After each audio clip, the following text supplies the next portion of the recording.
Hello, Steve Arts 89. Well, I just wanted to say that some minor canon or universe quibbles aside, the Roddenberry Archives project is amazing and very important. It basically is trying to preserve everything that was the universe that was created for Star Trek, for Gene Roddenberry, his Star Trek. Basically, it's recreating the sets, recreating the props, the costumes, everything in a 3D world that you can go into either, I guess, virtually or just looking at a screen. So you can go through on a tour.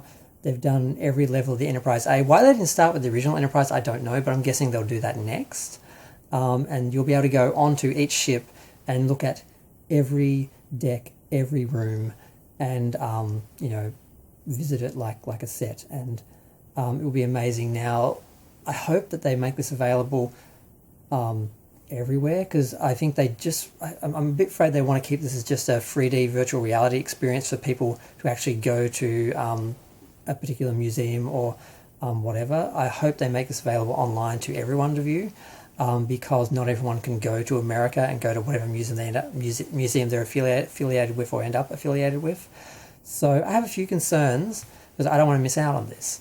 But it is amazing, and it is important to preserve this vision of the future that Gene had, and this optimistic, beautiful, vision of the future. Because even Star Trek itself has failed to do that. The new shows go against that and make Starfleet the enemy, and basically say that, well, in the future nothing's changed. We have the same problems as today, and Starfleet is just like today's government.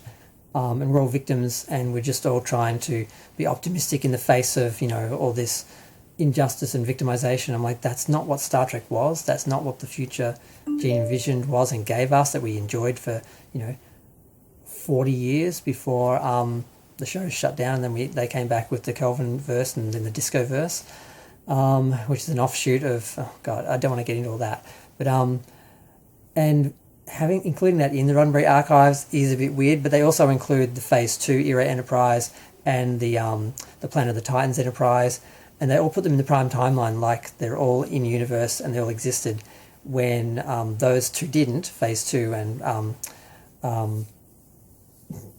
I've already forgotten the name, I just said it a second ago. They only existed in theory, in plans, in designs, but now they exist in the virtual world.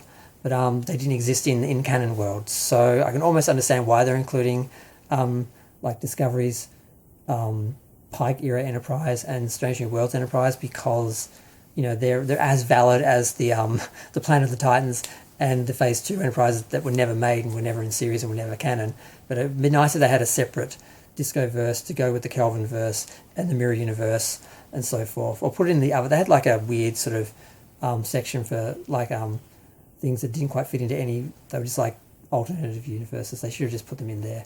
But that aside, it's brilliant, because the work they're doing, the quality is so amazing when you look at the sets, when you look at the recreations. And I did a little bit more Googling, and it does appear that they did have a physical actor with prosthetics, not just the ears, but also some other things to make the guy look more like Leonard Nimoy. His name was Lawrence Selleck. And then they used digital magic to augment the elements of him who don't quite look like Spock as much, like the eyes and stuff like that. So they're sort of putting Leonard Nimoy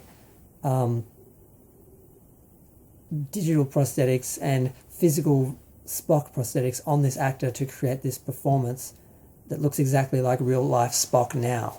And some people thought that this was actually test footage of Spock and Yeoman Colton, that maybe she was going to be in the motion picture but didn't appear or something. But it's actually an actress and an actor in 2002 being filmed with physical prosthetics and actual digital prosthetics that they actually added to the performance during the filming and also I think after. And that's probably what they used for the Spock in Regeneration. But it may be a total digital recreation, I'm not sure. But I just wanted to just say how important I think this is to preserve Gene Roddenberry's universe and to make it available to people, and hopefully everyone in the world, not just people who can visit a special like museum or something where that, because what I'd love to see is them to recreate a lot of the sets in real life.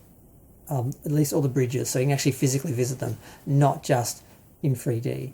Now that would mean going to whatever country they're in, but I'd like both to exist, a digital version and a real version, at least of the bridges, because obviously you can't do, a whole ship. But so yeah, I just wanted to say how much I think this is amazing, how much I just support it as a fan, and it's just amazing. I just wanted to talk about it and just share it.